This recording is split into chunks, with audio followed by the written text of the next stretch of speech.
Yes, what is generalization, what is specialization? Students, please be fast. What is generalization and what is specialization? These are the unit 1's topic. Okay, today we will revise. Okay, first of all, you tell me what is generalization, what is specialization, then I will explain, because this is a revision session. Okay, Sarfraz, multiple tables clubbing into one table is called generalization. Very good. Yes. Okay, the word generalization we can understand ki multiple tables. Okay, from the multiple tables, multiple tables we can generalize into one common table. Okay, based on the some special features. Okay, based on the some special features, as Sarfraz told, we can club multiple tables into one tables. Okay, that is called the generalization. And what is specialization? It is opposite of generalization. Okay, we can divide the one table into the sub tables. That is called the specialization. So we will see generalization and specialization. Okay, yes, and we can apply this generalization and specialization concept into the ER model. Okay, yes, Sarfraz, good.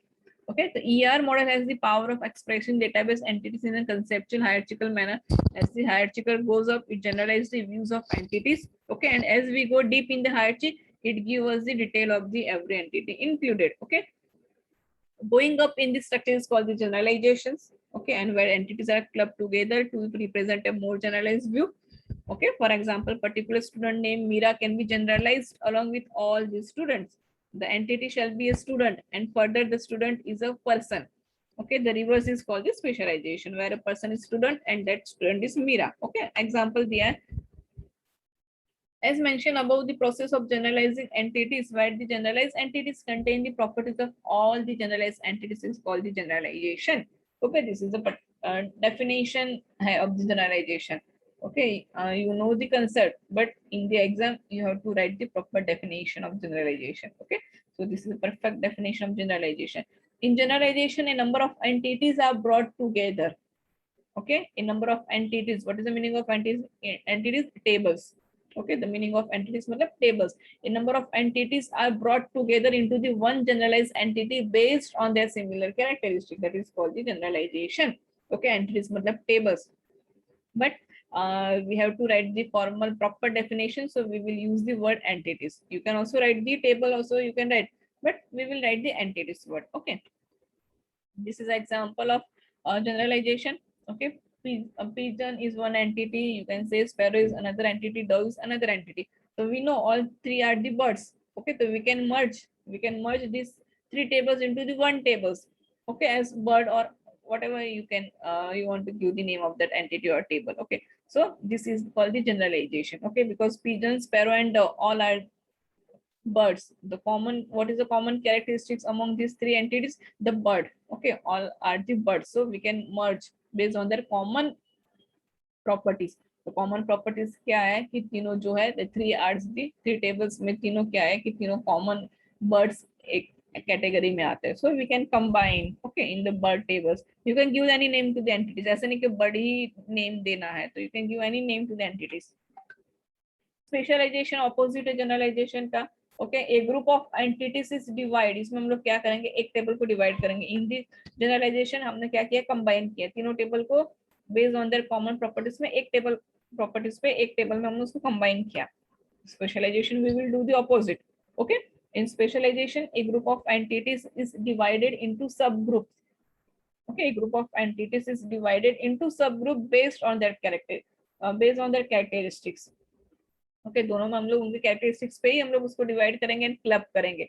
But एक में divide करना है और एक में club करना है. अगर if we are doing the divide division okay of the entities का, तो वो स्पेशलाइजेशन होगा.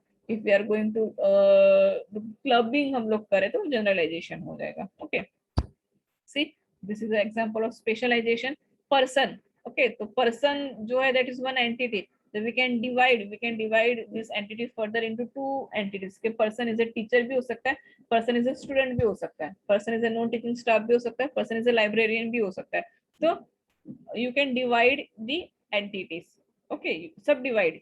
You can say the subdivide is because person एक एंटिटी है उसको हमने सब डिवाइड किया, ओके, उसको हमने सब डिवाइड किया, तो this is a specialization. Okay, if you have the questions, ये डायग्राम में हमने देखा कि द क्वेश्चंस में अगर दिया हुआ है कि पर्सन इज अ स्टूडेंट या तो टीचर, तो ऐसे आपको दिखाना है, तो you can use the this concept, specialization आप लोग यूज कर सकते हो, बिकॉज एंटिटी के लिए we are using the rectangle.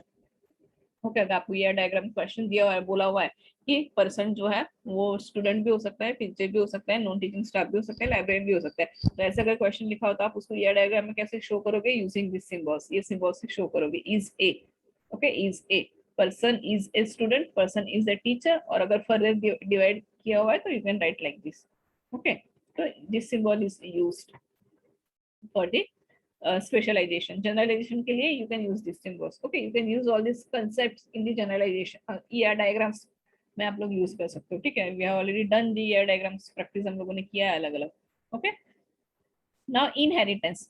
Next is the inheritance. We use all our features of ER model in order to create the classes of objects in object oriented programming. Okay, in the next year you have the one project, okay, आपको बनाना है, तो in that project you have to do some designing, आपको पहले designing करना है, तो database related भी will design, तो आपको ये ईआर डायग्राम आप लोग बनाओगे फॉर योर प्रोजेक्ट के लिए, ठीक है, तो उसमें you can use all this concept. The detail of entities are generally hidden from the user, this is known as abstraction, ठीक है, छोड़ो इसको, we know what is abstraction. Inheritance is an important feature of generalization and specialization. Inheritance allows lower level entities to inherit the attributes of higher level entities. Okay.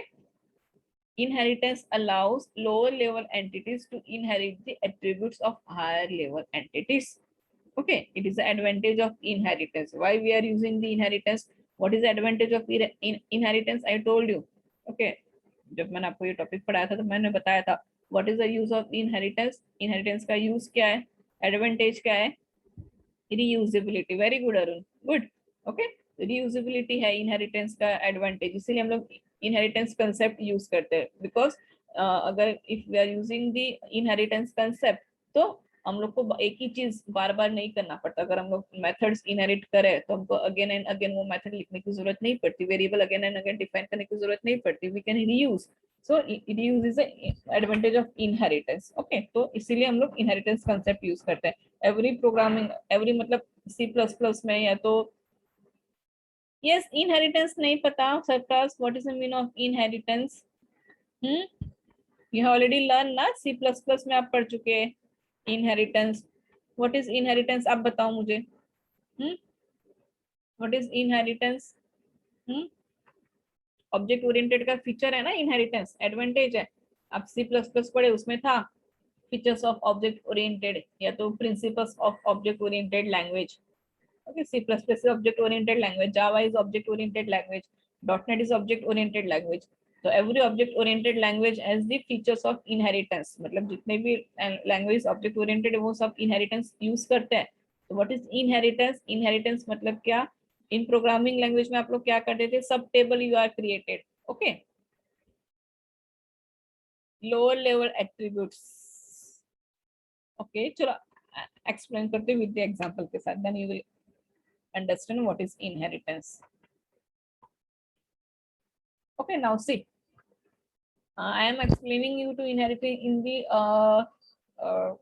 database related, tables related मैं आपको explain करूँ inheritance, ठीक है, तो for example person, okay, person is one table, person is one table, the person table has name, age and gender attributes, क्या क्या attributes है person table को, name है, age है, gender है, okay, now हम लोगों ने क्या किया, उसको पर्सन टेबल जो है उसको हमने स्पेशलाइजेशन बनाया, मतलब पर्सन इज अ स्टूडेंट भी हो सकता है, पर्सन इज अ टीचर भी हो सकता है, तो हमने क्या किया, स्पेशलाइजेशन किया, ओके, तो student is a sub table, teacher is a sub table, तो student table has its own attribute roll number and teacher table has its own attribute employ ID, okay, तो ये तो हो गया इन आपका specialization. But now what is the inheritance, inheritance का मतलब क्या है यहाँ पे, what is the use of inheritance, तो अगर हम लोग स्पेशलाइजेशन कर रहे हैं तो student has its own attribute roll number plus student can also use the attributes name, age and gender of the person table, तो दैट इज क्या हो गया, इनहेरिटेंस हो गया,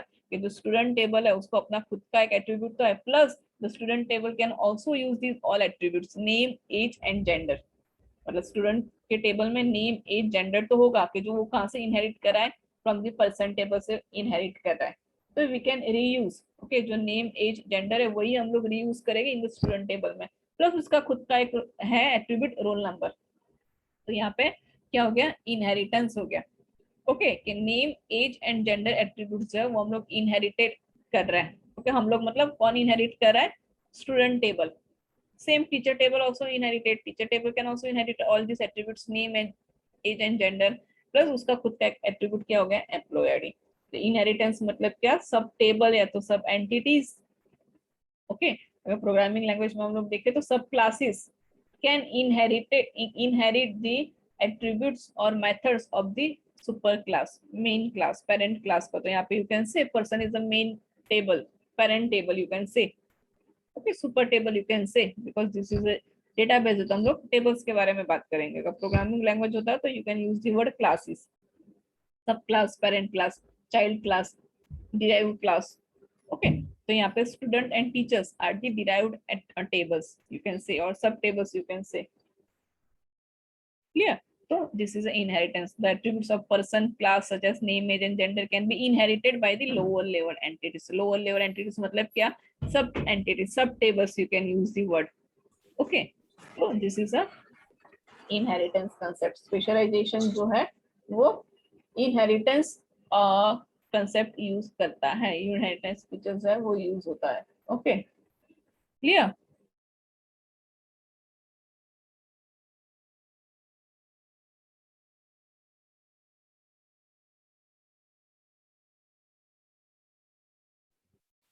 Okay. Okay students, clear? Okay, chalo. I have already explained this topic so many times. Okay, what is inheritance, generalization, specializations. Okay, तो please students try to understand. Okay, उसको मतलब ऐसे दिमाग में मिक्स मत करो, क्या है अलग अलग रखो. Yes, this is generalization. Yes, this is specialization. And in the generation, specialization, we can use the concept of inheritance. Okay, inheritance क्या है? It is a feature. Inheritance is a feature of object oriented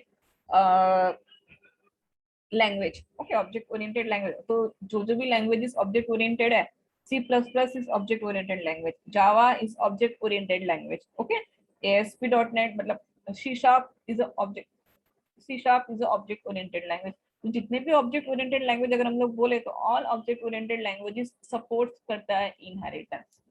okay, अभी C है simple C language, that is not object oriented language, it is a procedure language. तो हम लोग C language में inheritance use नहीं कर सकते. C language does not support the inheritance concept. Why? Because C language जो है वो ऑब्जेक्ट ओरिएंटेड नहीं है. सी लैंग्वेज कौन सा टाइप का है, प्रोसीजर लैंग्वेज है. तो ये जो सारी चीजें हैं जो आप लोग पढ़ रहे हो एवरी सेमेस्टर में, आपको याद रखना है, समझ के याद रखना है, रट्टा नहीं मारना है.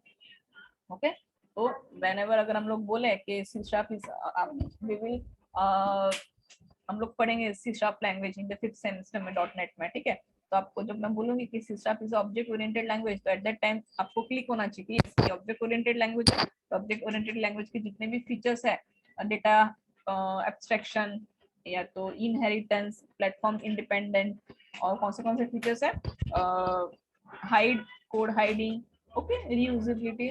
तो ऑल दिस कंसेप्ट जो ऑब्जेक्ट ओरिएंटेड को लैंग्वेज सपोर्ट करता है. ठीक है, तो ऑल एट द कॉमन, ये सब कॉमन चीजें हैं.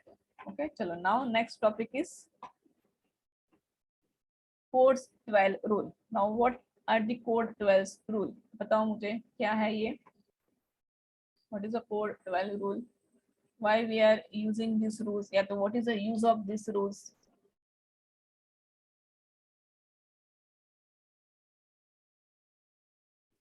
चलो बताओ क्या यूज है. एक टॉपिक तो है, we have the one topic codes 12 rules, उसमें 12 रूल्स दिया हुआ है, वी नो 12 रूल्स है, बट व्हाई?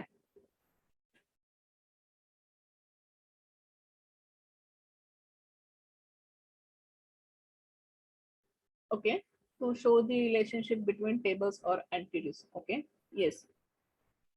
और कोई आंसर देगा? Surprise, yes, these rules can be applied on any database system. Okay, yes. I want proper answer. Yes. Okay. Yes, हम लोग अप्लाई कर सकते हैं कोई भी डेटाबेस पे. देन रिलेशनशिप बिटवीन टेबल्स और एंटिटीज के बीच में भी शो करने के लिए वी आर यूजिंग. ओके. और कोई? Yes, Kohinoor, Habiba. Proper answer I want. Irshad, Arun, sorry Ajay. मैंने आपको बताया था. Irshad, course 12 rules are a set of 13 rules. No, it is a set of 12 rules. But why? Why हम लोग ये क्यों यूज करते हैं? हम्म. हम्म.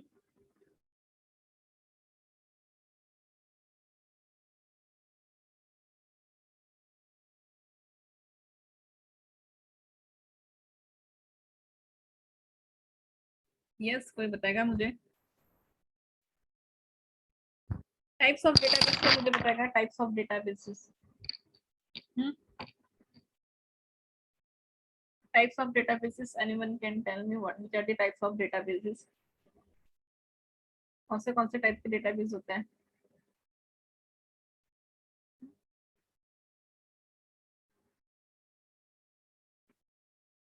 ओके, चलो मैं बताते हैं. Course 12 rule. ओके, पहले हम लोग देखते हैं what is course 12. Okay. See, Dr. Edgar F. Coates. Okay, yes, one answer is there.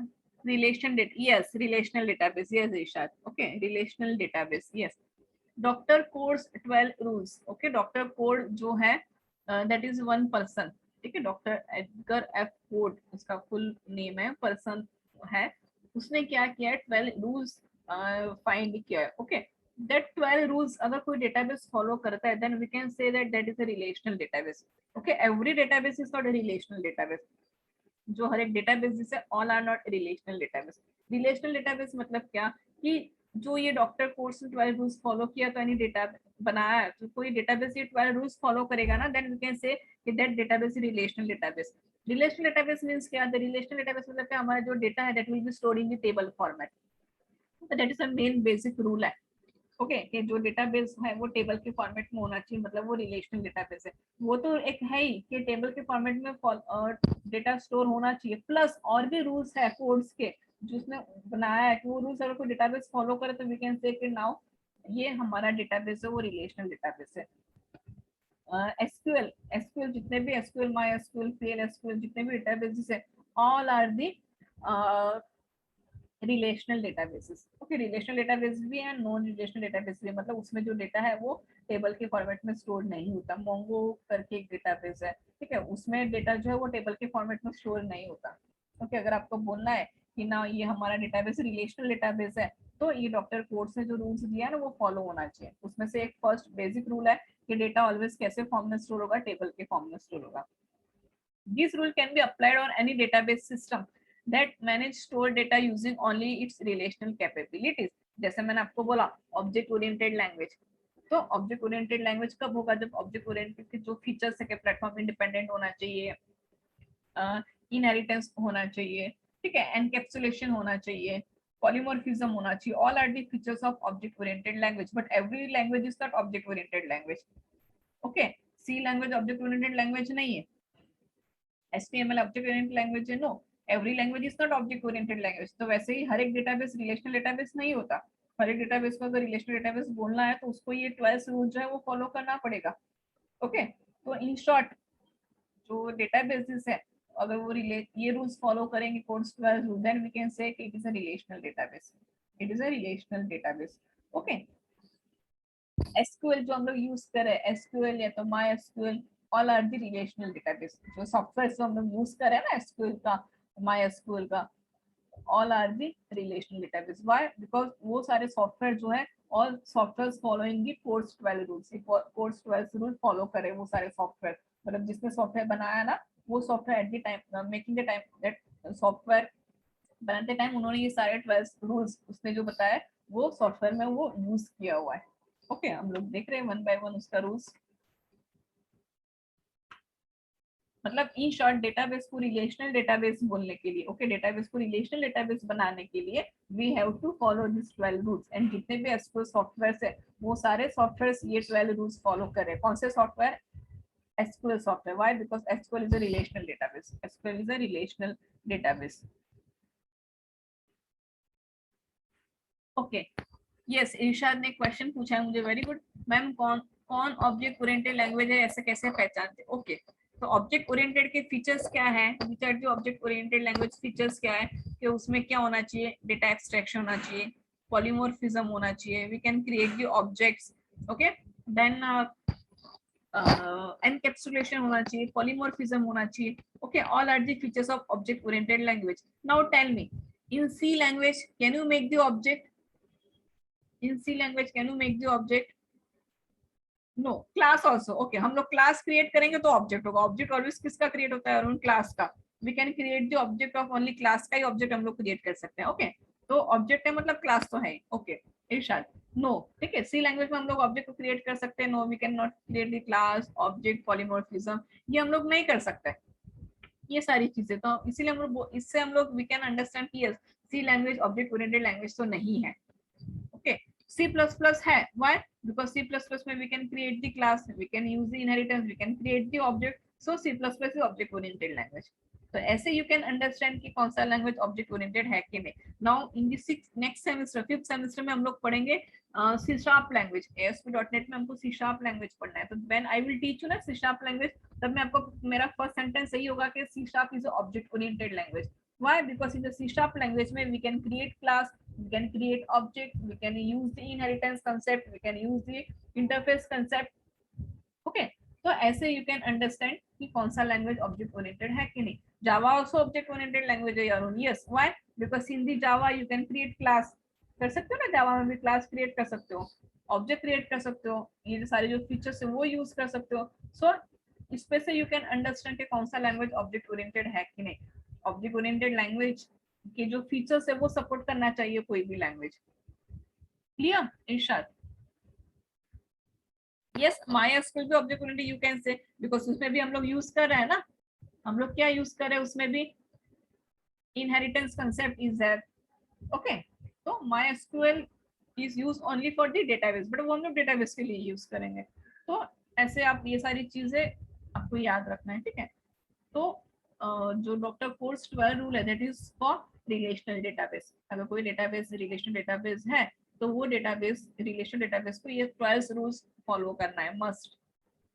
Okay, तो ये रूल्स हम लोगों ने नहीं बनाया, मतलब हम लोग उसको नहीं फॉलो. हम लोग क्या करेंगे, जस्ट एसक्यूएल सॉफ्टवेयर बना रहे हैं, but SQL is a relational. हम लोगों ने देखा इन द MySQL में हमने जितने भी क्वेरीज लिखा, हमारा जो टेबल क्रिएट हो रहा है, तो मतलब जो डेटा हम लोग स्टोर करें वो कौन से फॉर्मेट में स्टोर करें? टेबल के फॉर्मेट में स्टोर करें. मतलब SQL is a relational database. Okay, जिसने भी एसक्यूएल बनाया है, एसक्यूएल सॉफ्टवेयर जिसने भी बनाया है, उसने ये 12 डॉक्टर 12 के जो 12 रूल्स है, सॉरी डॉक्टर कोर्स के जो 12 रूल्स है वो उसने फॉलो किया हुआ है. Okay, we are just using that software. तो फर्स्ट रूल क्या है? Information rule. The data store in database, और डेटा जो है वो कौन से फॉर्मेट में होना चाहिए? टेबल फॉर्मेट में होना चाहिए. Then guaranteed access rule. If you want to access that tables data, table का डेटा हमको एक्सेस करना है, तो हम उसको रो एंड कॉलम थ्रू हम लोग उसको यूज कर पाए. ऑब्वियसली हम क्वेरीज में देखो, आप MySQL में जितना भी हमने डेटा क्रिएट किया, स्टोर किया, वो टेबल के फॉर्मेट में हुआ, मतलब that is a first rule. Second, हमको अगर एक्सेस करना था तो हमने कॉलम यूज किया. Okay, condition where id equals to 10. What is id? id is a column name. Equals to 10. What is the 10? 10 मतलब रो का वैल्यू हो गया, तो हम लोग वो वैसे यूज करते हैं access rules. Yes Irshad, MySQL, SQL all are the software है बेटा. ये सब क्या है? सॉफ्टवेयर है. अभी हम लोग जो यूज करें दैट इज अ MySQL. अभी जो हमारा जो सॉफ्टवेयर हम लोग यूज करें, जो भी हम लोग डेटाबेस क्रिएट करें, वो कौन से इसमें करें? MySQL में करें. SQL भी सॉफ्टवेयर ही है फॉर क्रिएटिंग दी डेटाबेस. उसको इंस्टॉल करोगे तो उसमें और कोई फीचर्स होगा, न्यू फीचर्स उसमें होगा, इंटरफेस अलग होगा. ओके, तो all are use for creating the database. For example आप ऐप यूज करते हो अलग अलग, एक ही चीज के लिए देयर आर अलग अलग एप्स है, बट उसका यूज तो एक ही है ना ऐप का. सेम वैसे ही ऑल आर दी सॉफ्टवेयर्स है. Yes, query will be same. Query will be same, दोनों का क्वेरी सेम होगा, ओनली उसका जो यूजर इंटरफेस होगा ना वो चेंज होगा. ओके, उसमें थोड़ा रेडीमेड दिया होगा एसक्यूएल में, उसका क्वेरी सेम ही होगा. Okay, I will explain in the next lecture MySQL and SQL में क्या सॉफ्टवेयर कैसे दिखता है, क्या उसमें करना है. I will explain in the next lecture. Okay, मुझे याद करवाओ इरशाद. यस, ओके, चलो next rule, character access rule. Okay, जो डेटा वैल्यू है वो हम लोग कॉम्बिनेशन टेबल एंड रो के कॉलम में एक्सेस, ठीक है। And systematic treatment of null values, जो भी नल वैल्यूज है उसको हम लोग एक ही फॉर्म में हमको करना है, मतलब एक रो में अगर कोई मिसिंग है एंड सेकंड में भी कोई मिसिंग है तो हर एक मिसिंग को हम लोग सेम ट्रीटमेंट देंगे, या तो नल लिखेंगे या तो कोई same symbol we will use, that is a systematic treatment of null values. Active online catalog, okay, जो हमारा डेटाबेस जो हम लोग सॉफ्टवेयर यूज करें उसका डेटा ऑनलाइन स्टोर होना चाहिए। Okay, entire database must be stored in online catalog, उसको डेटा डिक्शनरी बोलते हैं, that will be automatically store होना चाहिए। Then comprehensive data sub language rule, a database can only be accessed using the language having the linear syntax, okay, जैसे DDL language, DML language, DCL language, all are the language। तो जो relational database उसका language जो है वही language में we can use. View updating rule, okay, हमने views देखा, हमने व्यूज देखा, व्हाट इज व्यू, तो we can, view is a virtual table, we can create the view from the physical table, बस हम लोग क्रिएट करते हैं, ठीक है। तो वो व्यू जो है, all the views of database which can be theoretically be updated must also be updatable by the system, ठीक है। हमने अगर व्यू में कुछ चेंज किया तो वो टेबल में भी चेंज हो रहा है, okay. Then high level insert update delete rules, एक साथ हम लोग we can insert multiple items, we can update multiple records or items, you can say we can delete multiple items simultaneously, ठीक है। तो हाई लेवल इंसर्ट ऐसे एक एक करके नहीं होना, सिंगल रो तो है बट अगर if you want to apply operation to multiple columns वो भी होना चाहिए, ओके। तो होता है, we can insert multiple items, multiple records simultaneously add कर सकते हैं, डिलीट कर सकते हैं, अपडेट कर सकते हैं, ठीक है। then physical data independence, if we are changing any कोई लॉजिकल में चेंज करा तो फिजिकल में चेंज नहीं होना चाहिए, फिजिकल स्ट्रक्चर में चेंज करा तो लॉजिकल में चेंज नहीं होना चाहिए, that rule should be supported by the database, उसको हम लोग बोलेंगे physical data independence, logical data independence, okay. Integrity independence, जो कंस्ट्रेंट्स हम लोग अप्लाई करें, ठीक है, जो कंस्ट्रेंट्स हम लोग अप्लाई करें या तो कुछ चेंजेस करें तो उससे अफेक्ट नहीं होना चाहिए डेटाबेस को या तो उसके फिजिकल या लॉजिकल स्ट्रक्चर को, that is called the integrity data independence, okay. Distribution independence, अगर हम डेटाबेस डिस्ट्रीब्यूट किया हुआ है, ठीक है, तो उसमें कोई चेंजेस नहीं होना चाहिए, the end user must not be able to see that the data is distributed over the various location, transaction में हम लोग देखते हैं, ओके। अगर मल्टीपल ट्रांजैक्शन पॉसिबल है तो बट वो यूजर को नहीं पता कि मेरे साथ और भी कोई ट्रांजैक्शन करा है, तो यूजर को तो ऐसे लगेगा yes there is only one, एक ही डेटाबेस है वो मैं ही यूज कर रहा हूं, बट अगर हम लोग देखें तो that is database is distributed centralised database है। तो ये सारे रूल्स हैं। Non subversion rule, okay, if the system has interface that provide access to low level records, then the interface must not be able to subvert the system and bypass security and integrity constraint, foreign key and primary key वाला concept जो है, ठीक है। अगर हम लोग foreign की में कुछ डेटा डालना है तो उनको प्राइमरी टेबल में वही डेटा वी कैन इंसर्ट, अगर हम उनको प्राइमरी टेबल का कोई डेटा डिलीट करेंगे तो फॉरेन की का डेटा अफेक्ट होगा, तो वो हमको मैसेज देगा you can not delete the data because वो सब टेबल में अवेलेबल है, okay. That rule is subversion. See student, all this ये जो रूल्स है ना वो हमको नहीं कुछ करना है, ये जो सारे रूल्स है जो जिसने डेटाबेस के सॉफ्टवेयर बनाया हुआ है, ओके, जो रिलेशनल डेटाबेस सॉफ्टवेयर है वो सॉफ्टवेयर वाले फॉलो करेंगे ये सारे रूल्स, ओके। इसको ये सारी चीजें यू कैन सी, अगर आप MySQL में आपको कुछ चेंज करना है, इंसर्ट अपडेट डिलीट करना है तो आपको वही लैंग्वेज यूज करना पड़ेगा, वही क्वेरी, इंसर्ट के लिए इंसर्ट ही लिखना है, अपडेट के लिए you have to use update, और कोई language you can not use, why, because वो सॉफ्टवेयर ने रिस्ट्रिक्शन दिया है कि अगर आपको ये सॉफ्टवेयर यूज करना है तो you have to use this languages only.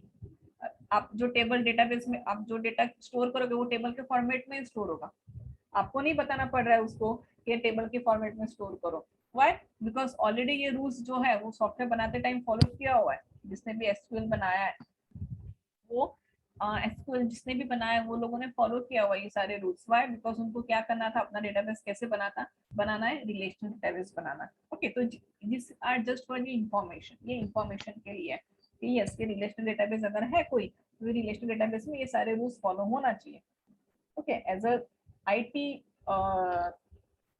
Person we should know कि रिलेशन मतलब क्या, ये सारी चीजें हमको ही पता है, कोई 12th वाला बंदा सर्टिफिकेशन कोर्स कर रहा है तो उसको ये सारे डिटेल्स में नहीं पता होगा, वो तो जस्ट अपना स्कूल ओपन करके क्वेरीज करके छोड़ देगा, बट ये जो बैकग्राउंड नॉलेज जो है हर एक सब्जेक्ट का, हर एक उस कंसेप्ट का, that only we know, IT person, हमको पता है। ओके, 11th 12th या तो कोई भी बंदा जो है वो कोर्सेज करके सर्टिफिकेशन कर लेता है, बट उनको इतना डिटेल्स में नहीं होता है, ये डिटेल्स में सब हमको ही पढ़ना है। ओके, तो डॉक्टर कोर्स के जो पहले रूल्स है that is for relational database, कि कोई भी डेटाबेस अगर रिलेशनल डेटाबेस है तो उनको ये सारे रूल्स फॉलो करना है। ओके, तो ऑलरेडी हम लोग जो सॉफ्टवेयर यूज कर रहे हैं MySQL, that is a relational database है। MySQL जो हम लोग यूज कर रहे हैं, सॉरी, हाँ MySQL, अभी हम लोग MySQL यूज कर रहे हैं ना, तो वो जो है वो रिलेशनल डेटाबेस है। तो हमको कैसे पता चलेगा वो रिलेशनल डेटाबेस है कि नहीं? तो you can check all the 12 rules जो है वो फॉलो कर रहा है MySQL सॉफ्टवेयर, हमारा डेटा टेबल के फॉर्मेट में यूज हो रहा है, हमको इंसर्ट करना है, अपडेट करना है, डिलीट करना है, तो हमको वही उसका रूल्स, मतलब जो लैंग्वेज है वही हमको यूज करना पड़ेगा। कोई डेटा एक्सेस करना है तो हमको कॉलम एंड रो का ही कॉम्बिनेशन यूज करना है, और कोई वे नहीं है उसको यूज करने के लिए। तो इस पे से वी कैन कंक्लूड कि हमारा जो डेटाबेस है that is a relational database. Clear? तो यूनिट 1 हमारा जो रिवीजन है that we have completed. Okay, unit 1 में क्या क्या टॉपिक हम लोगों ने पढ़ा? Database basics, okay, advantage disadvantage सब आ गया, आर्किटेक्चर्स, टाइप्स ऑफ आर्किटेक्चर्स देखा, स्कीमा, मॉडल्स, ओके, मॉडल्स में या डायग्राम हमने बनाना देखा विद सम एग्जांपल के साथ, generalization, aggregation and codes 12 rules. तो ऑल दिस टॉपिक्स जो है वो यूनिट 1 में हम लोगों ने पढ़ा। ठीक है, यूनिट 2 का जो रिवीजन है that we will complete in the next lecture, unit 2 and unit 3 का। Then we will continue with our unit 4 जहां से हमने छोड़ा था protocols, that we will start करेंगे यूनिट 4 में। क्लियर? तो एंड साइड बाय साइड आपको प्रैक्टिस करते रहना है उसका queries, okay, primary key, foreign key, constraints वगैरह जो भी है, you have to practice. Okay, and we will use this database in the next semester में, हम लोग प्रोजेक्ट में यूज करेंगे। ओके, ठीक है, now may I and this lecture, anyone has any doubt? Yes, new student में कौन है? न्यू स्टूडेंट जो एडमिशन लिया था, डिप्लोमा वाले स्टूडेंट्स, उसमें तो मुझे कोई नहीं दिखाई दे रहा है आज। 3 स्टूडेंट्स आ जाए ना, 3 डिप्लोमा स्टूडेंट्स हैं, एक भी नहीं है उसमें से, एक है सिद्धि की तारीख नंबर 47। आई होप सिद्धि की समझ में आ रहा है। गर्ल्स में भी आई थिंक है ना गर्ल्स, कोई बात नहीं, चलो। ओके, चलो मैं एंड करूँ lecture. In the next lecture हम लोग यूनिट 2 का रिवाइज करेंगे। ओके, यूनिट 2 एंड 3 पॉसिबल होगा तो हम लोग दोनों यूनिट एक साथ रिवीजन कर लेंगे, क्योंकि यूनिट 4 भी फिर पढ़ना है ना। ओके, चलो।